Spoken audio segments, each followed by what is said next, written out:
Ben d'abord, merci pour l'invitation. Ça fait plusieurs fois que je viens maintenant vous visiter. C'est toujours une joie. Je dois dire que vous ressemblez un tout petit peu à l'intersection. Fait que je me sens pas trop étrangère. Oui, c'est ça. Mais à cause tout simplement des groupes maison, d'un dimanche avec la petite pause café, puis les implications dans les organismes communautaires, là, c'est tellement important de s'engager. Dieu fait des miracles à travers nos relations avec les organismes. Puis ça aide, je trouve, beaucoup dans la région de Terrebonne à ce que les organismes changent leur perception sur les églises. Tu sais, on n'arrive pas là avec nos dépliants pour les évangéliser, on vient pour servir. Puis ça fait tellement une différence pour eux de dire c'est bizarre. Et puis, ça développe des relations, puis des relations de confiance, puis avec le temps, on bâtit quelque chose qui dure. Fait que quand tu présentais les petites choses tantôt à l'écran, ça me faisait sourire. D'ailleurs, vous avez les salutations de l'intersection et de Sainte-Rose, parce que je ne sais pas si vous savez, mais on est dans un processus de fusion maintenant. Donc, mes gens vous saluent. Et hier, moi, j'étais au Salon du livre chrétien parce que je travaille à l'ETEC comme conseillère. L'ETEC, c'est l'École de théologie évangélique du Québec. Puis, je suis conseillère là-bas pour les étudiants. Puis, je travaille aussi au niveau du recrutement, mais c'était vraiment bénissant d'être au Salon du livre chrétien, puis de voir les ouvrages que les gens écrivent, souvent des témoignages de vie, des choses que Dieu dépose sur leur cœur. Il y avait une madame qui avait vécu un deuil par rapport à son fils. Donc, on crée des relations, on voit l'Esprit de Dieu qui est à l'œuvre dans la vie de plein de gens. C'est vraiment réjouissant de voir ça. Donc, je suis ici ce matin, fait que c'est une grosse fin de semaine pour moi. Fait que merci de m'accueillir en toute humilité, comme je suis. Je vais essayer de faire un bon message, essayer de vous présenter quelque chose de bien. Donc, juste pour savoir si ça fonctionne comment avec les diapos, est-ce que je te fais signe quand est-ce changer? Oui, je te dis c'est le temps de changer ou oui, OK. Un petit, un petit check. Oui, c'est ça. Donc, ben, le sujet d'aujourd'hui, un sujet que tout le monde connaît, là, j'ai décidé de vous parler du fait de connaître Dieu. Donc, il y en a qui peuvent penser que c'est un sujet, ben voyons donc, on connaît Dieu. On est ici un matin, c'est pas pour rien. Oui, c'est vrai. Mais à chaque fois que je viens et que je présente des messages, c'est souvent relié à une situation de vie que j'ai moi-même vécue où Dieu m'a instruite dans différentes sphères de ma vie, puis où est-ce qu'il a fait prolonger cette réflexion-là. Et je ne sais pas si vous vous rappelez, peut-être pas parce que ça fait quand même un an, mais j'avais apporté un message ici, Dieu, le désert, un endroit où Dieu nous dirige et nous conduit. Et puis dans ce message-là, on parlait de la notion d'épreuve. Dans nos déserts, Dieu est avec nous, marche avec nous. Mais qu'est-ce qui était surprenant à travers ce message-là dans ma lecture de Deutéronome?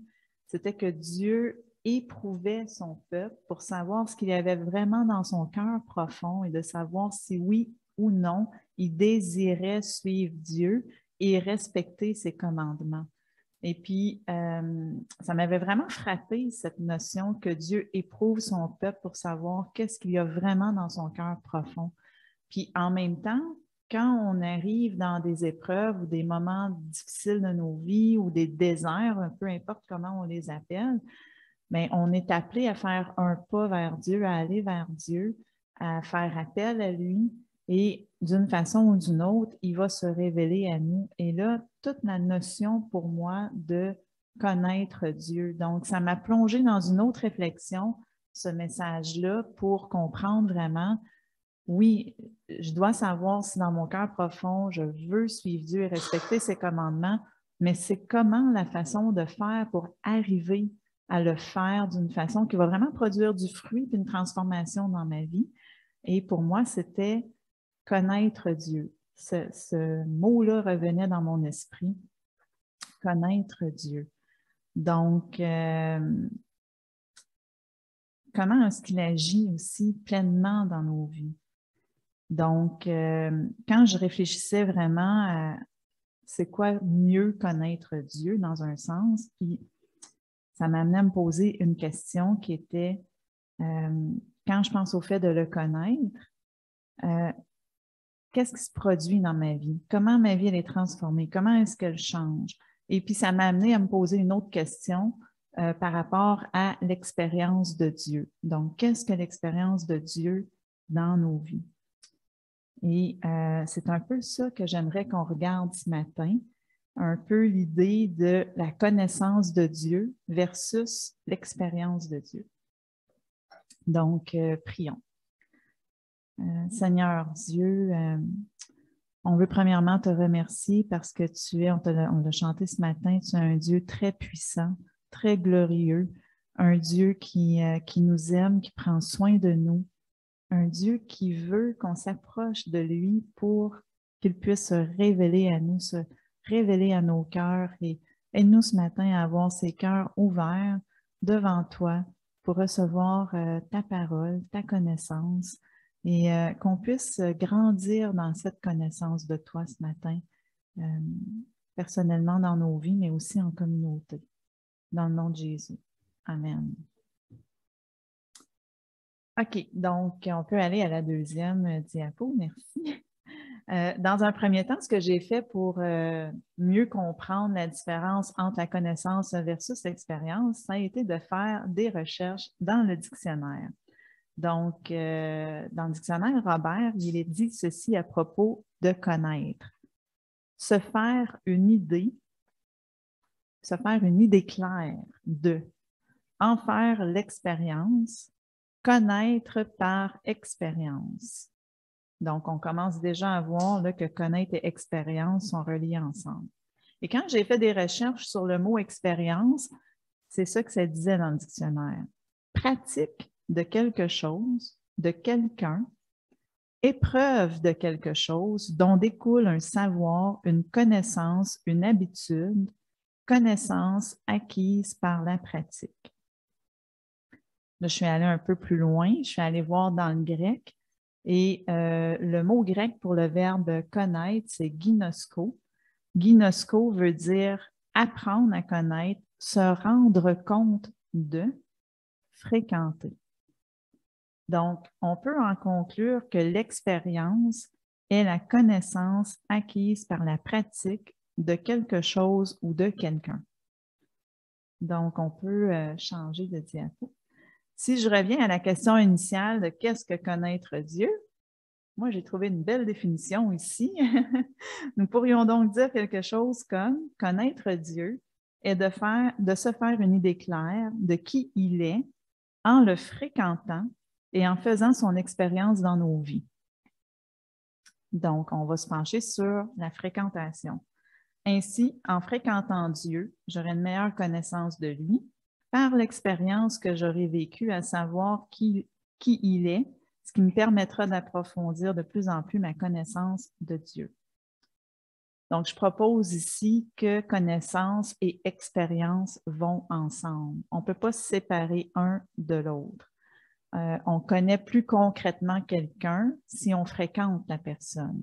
Donc, si je fréquente quelqu'un, mais que je lui parle très peu ou pas, que je la côtoie pas, que je lui pose pas de questions, moi, je peux dire que je connais madame ici en avant parce que je la vois à chaque fois que je viens à la clairière, mais concrètement, je la connais pas vraiment.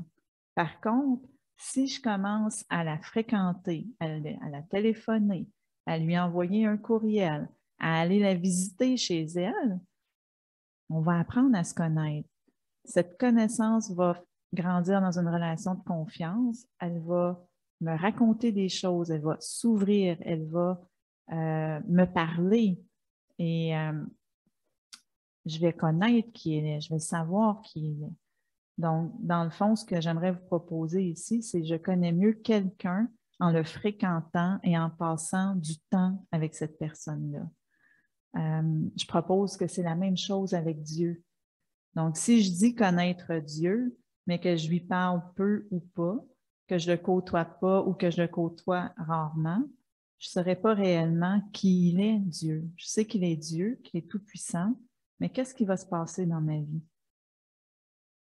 Donc, quand on commence à le fréquenter, quand on commence à s'approcher de Dieu, il se fait connaître à nous. Et plus on passe du temps avec lui, plus cette connaissance-là grandit et dans les deux sens. Donc, on peut passer à la prochaine. Ah, tu es déjà là? OK, wow! Tu suis, tu suis! OK, donc j'ai choisi 2 textes bibliques pour essayer de nous diriger un tout petit peu dans cette notion de connaissance-là. Et j'ai choisi, il y en a vraiment beaucoup, là, mais en tout cas, je me suis arrêtée à 2. Mais il y en avait vraiment beaucoup qui parlaient de toute cette notion de connaissance-là. Donc, dans Jean 4, 8, il est écrit « Approchez-vous de Dieu et il s'approchera de vous. » Ce texte semble nous dire que pour connaître Dieu, nous avons un geste à poser. Nous sommes appelés à nous approcher, à faire un pas vers lui. Bien que dans les versets qui précèdent celui-ci dans Jacques, mentionne que les gens étaient plutôt amis du monde et que leur désir tournait autour de la convoitise et de vouloir s'acquérir les choses de ce monde, Jacques nous invite à faire le contraire. Il nous invite à nous approcher de Dieu, puis il va plus loin en disant que Dieu va enlever ces choses de nos vies et il va s'approcher de nous à son tour. Un Dieu qui va nous accueillir parce que son désir, c'est que nous le connaissions et que cette connaissance nous amènera à vivre une vie conforme à la réalité de qui Dieu est. Dieu est un Dieu d'amour et il nous aime d'un amour profond. Il désire vivement vivre cette relation de proximité avec nous. Il désire voir nos vies transformées, restaurées à l'image de qui il est. Puis ça, c'est intéressant parce qu'on l'a chanté ce matin un tout petit peu. C'est pour cette raison d'ailleurs qu'on a été créé au tout début dans la Genèse, on était créé pour vivre en relation avec Dieu, une proximité avec lui.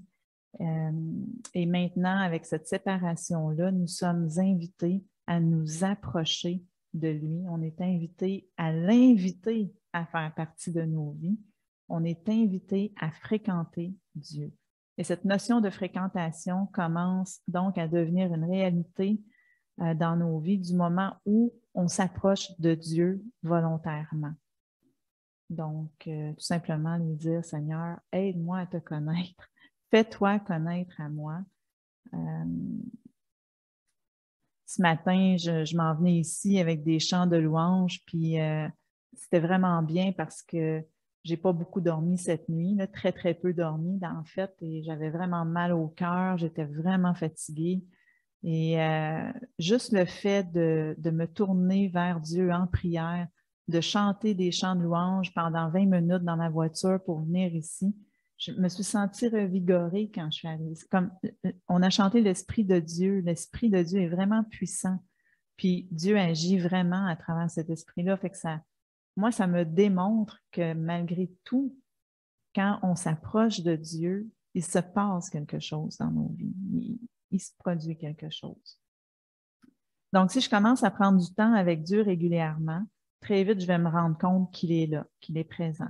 Si j'entretiens ma relation avec lui, que je me mets à son écoute, que je m'approche de lui, que ce soit par la lecture de la Bible, par le biais de la communauté, par des groupes maison, il va se faire voir à nous. Sa présence va se manifester en nous et il va agir dans nos vies. On commencera donc à expérimenter Dieu et cette expérience nous permettra d'être touchés par lui et d'être touchés par sa présence dans nos vies qui va nous faire grandir dans sa connaissance. Dieu dit être notre créateur. Il dit tout connaître de nous. Alors, ce que je voudrais vous proposer, c'est que plus nous l'expérimenterons dans nos vies au quotidien, plus il se révélera à nous, plus nous passerons du temps avec lui et plus il se révélera, il révélera qui nous sommes en lui. Donc, le résultat de ma rencontre avec Dieu, de ma connaissance de Dieu, m'amènera à vivre une vie en relation avec lui, une proximité. Et cette connaissance m'amènera aussi à vivre une connexion non seulement juste avec Dieu, mais avec moi-même, parce qu'il va, comme dans mon autre message, il va me faire connaître ce qu'il y a dans mon cœur profond. Il va avoir une connexion avec les autres. Je serai libre d'aller vers les autres sans que chaque personne soit une menace pour notre vie. Et moi, j'ajouterais même une connexion avec la nature, une réconciliation, comme un petit peu dans le jardin d'Éden au tout début, quand on était dans cette relation de proximité avec Dieu. Plus je sais qui je suis en Dieu, plus je peux me tourner vers les autres avec compassion, empathie, curiosité et un désir de vraiment connaître l'autre personne aussi. Lui qui dit être la vie et qui donne la vie m'amène à vivre une réalité autre que celle que je connaissais avant de faire son expérience dans ma vie. Je peux donc affirmer que lorsque je prends réellement conscience de qui Dieu est, il est certainement celui qui me veut du bien. C'est ainsi qu'il sera possible de confesser notre Seigneur comme notre Sauveur et apprendre à suivre et à marcher dans ses pas et à dépendre de lui dans tous les aspects de ma vie, de nos vies. Cette connaissance de Dieu, selon moi, se fait par une seule façon, par une seule personne qui est Jésus-Christ, qui est la révélation même de Dieu.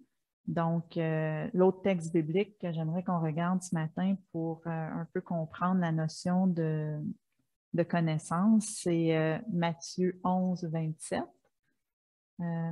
qui dit « Mon Père m'a remis toutes choses.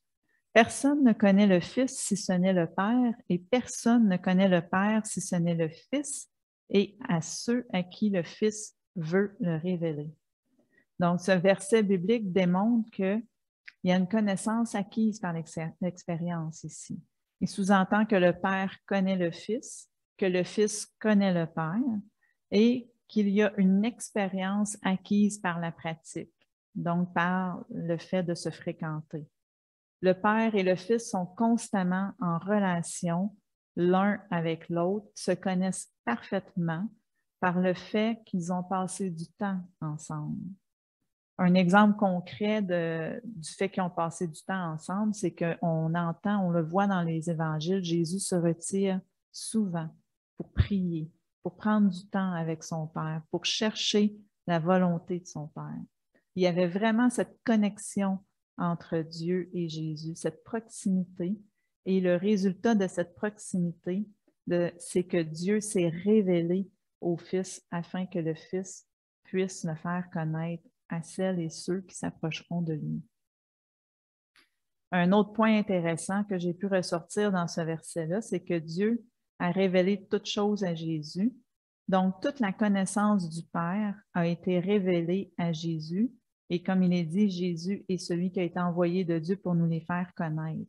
Donc, on peut vraiment avoir confiance que les enseignements de Jésus que nous retrouvons dans la Bible sont fidèles et représentatifs de qui Dieu est. Ces enseignements sont conformes à la réalité de Dieu et, à mon avis, par le fait d'apprendre à suivre Jésus puis de connaître Jésus, on va connaître de plus en plus le Père. Dieu s'est révélé en Christ et c'est par cette révélation qu'il nous est rendu possible de le connaître pleinement par une obéissance à sa volonté qui nous est révélée, par son amour actif, par notre communion avec lui et par l'action de son esprit qui nous a été donné par Jésus.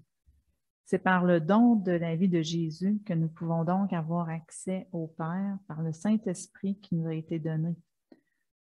C'est par la vie de Jésus, par son enseignement et par notre désir de le suivre et d'accomplir sa volonté que nous pouvons donc avoir accès à Dieu le Père, qu'on peut s'approcher de lui, qu'on peut le fréquenter. Donc, c'est-tu la prochaine diapo? Ouais. Donc, si on revient à la question de connaissance versus expérience, qu'est-ce qu'on peut dire? Bien, moi, j'aimerais dire, plus je connais Dieu, plus je l'expérimente dans ma vie, plus je l'expérimente, plus je vois son œuvre se manifester. Plus je vois son œuvre se manifester dans ma vie, plus ma confiance en lui grandit. Donc, cette relation-là m'amène à vivre une vie de dépendance avec Dieu et conséquente avec qui il est. Parce que plus je suis transformée à l'image de Christ, plus je vis une vie conforme à la réalité de Christ. Et dans cette relation, nous sommes appelés à nous confier en lui, à le remercier pour la vie qu'il nous donne, à nous confesser avec un regard constamment tourné vers Jésus. Prochaine diapo.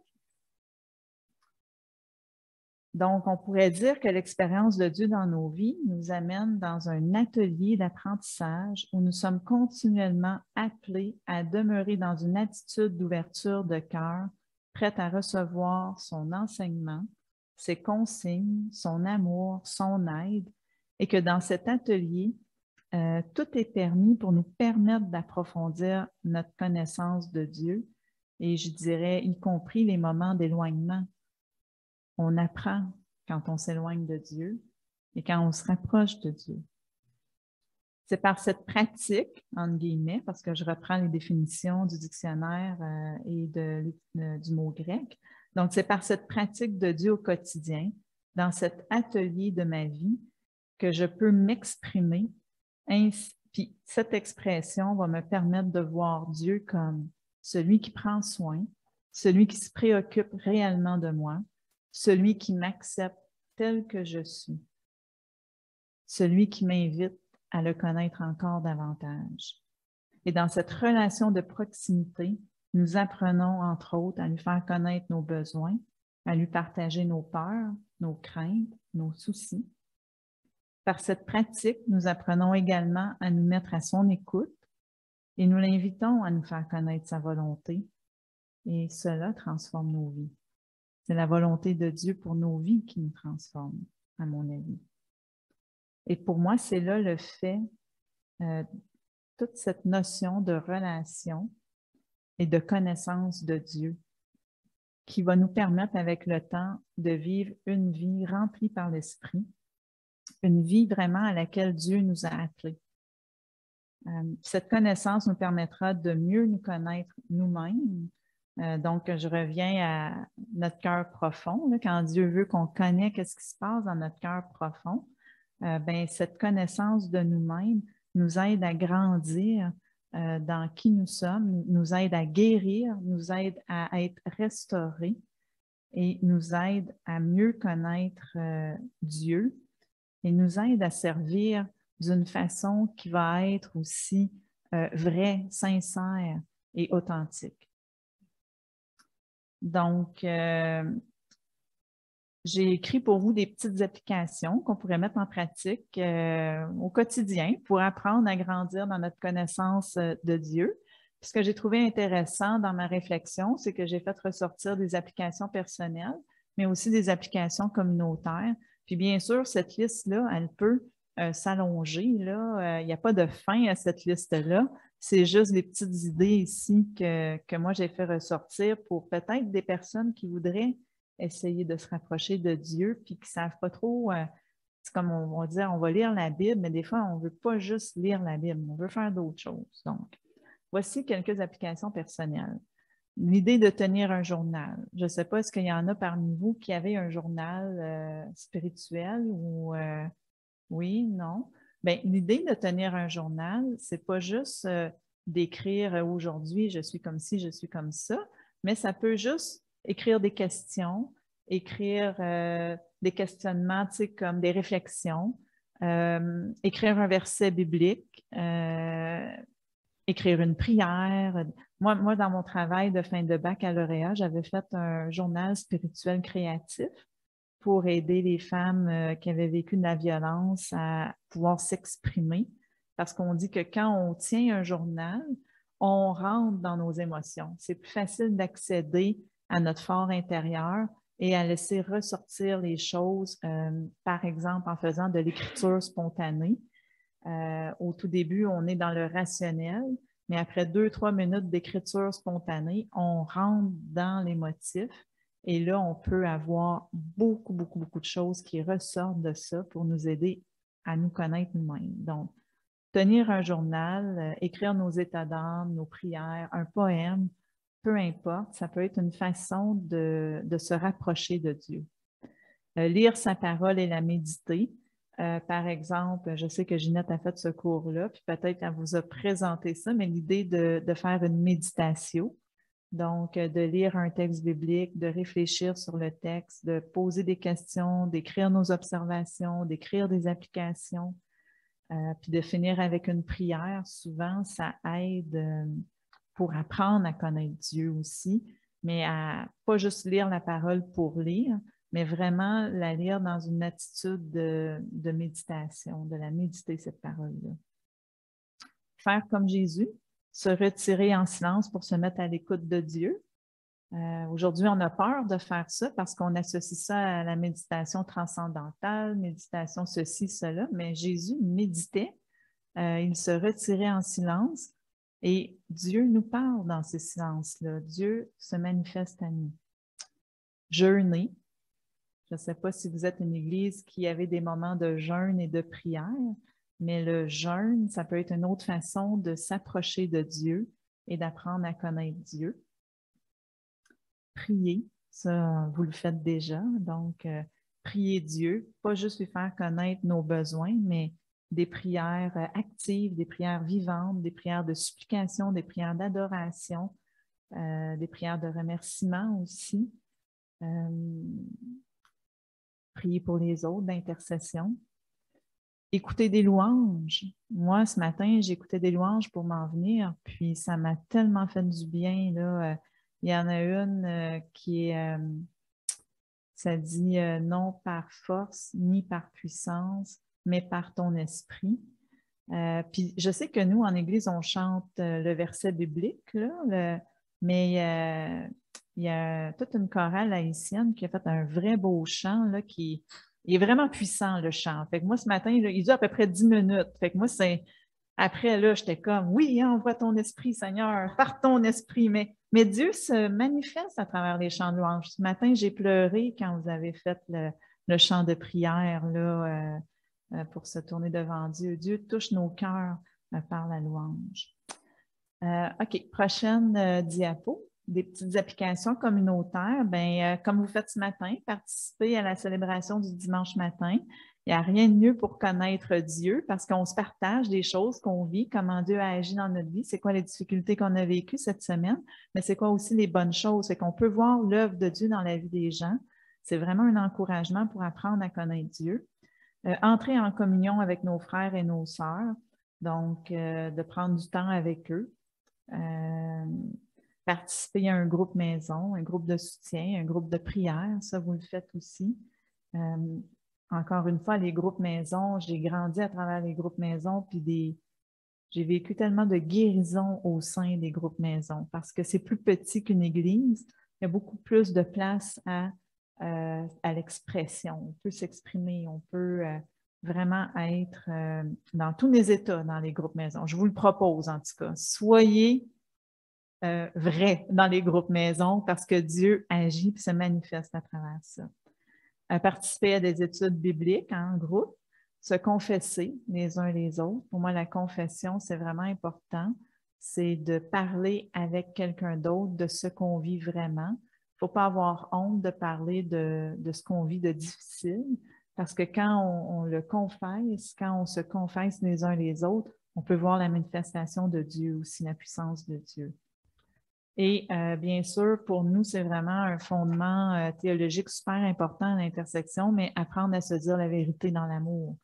On voit vraiment l'action de Dieu quand on arrive à se dire la vérité avec amour. Des fois, la vérité, on dit, hein, toute vérité n'est pas bonne à dire, mais quand elle est dite avec amour, c'est puissant. Ça peut faire des transformations incroyables dans la vie des gens. OK, prochaine diapo. Donc, juste pour conclure vite, ce que j'aimerais vous proposer, c'est qu'on est dans un atelier d'apprentissage et nos vies sont ces ateliers où nous sommes appelés à faire l'expérience de Dieu au quotidien et où nous sommes appelés à grandir dans sa connaissance. Donc, je vous propose ici qu'on est appelés à être des apprenants actifs. Faisons des pas, allons de l'avant et qu'on est appelé à passer à l'action pour que nous puissions connaître Dieu et pour que Dieu puisse se faire connaître aussi à nous. Et à mon avis, je suis pas mal convaincue que si on fait ce pas-là de s'approcher vers Dieu, il va se faire connaître à nous, puis il va se manifester. Il ne va pas nous laisser seuls, il ne va pas nous abandonner. Puis je veux juste répéter ce que dit Jacques, approchez-vous de Dieu et il s'approchera de vous. Donc, connaître Dieu nous aidera à mieux nous connaître nous-mêmes et cette connaissance de nous-mêmes fera de nous des personnes, des disciples bien disposés à vivre et à partager la grande mission à laquelle Dieu nous a appelés. Et dans ce sens, on pourra mieux le servir, que ce soit dans nos relations, dans notre travail, dans nos loisirs, auprès des gens qui ne le connaissent pas, dans nos communautés plus élargies. Alors, voilà. Est-ce qu'on termine avec un petit mot de prière? Okay. Alors, merci Seigneur de cette parole que tu nous donnes, de ce désir de t'approcher de nous, de ce désir que tu veux que nous nous approchions de toi. Merci de te révéler d'une façon qui nous transforme. Ton amour est tellement puissant, Seigneur. Ton amour surpasse toute connaissance. Continue d'être le guide de nos vies, d'être le centre de nos vies. Continue par ton esprit, Seigneur, de faire de nous des personnes qui avons à cœur de grandir dans notre connaissance de toi et de continuer de vivre des expériences de toi. Seigneur, fais de nous des agents de paix bien disposés, avec un cœur transformé. Je prie pour la vie de tout le monde ici, Seigneur. Je prie que tu continues de les guérir, de les restaurer, de les régénérer dans leur cœur, dans leur âme, dans leur esprit, que tu fasses d'eux des témoins de personnes vivantes avec Christ au centre. Seigneur, on te remet ce dimanche, on te remercie de cette communion ensemble ce matin. On te prie ça en ton saint nom. Amen.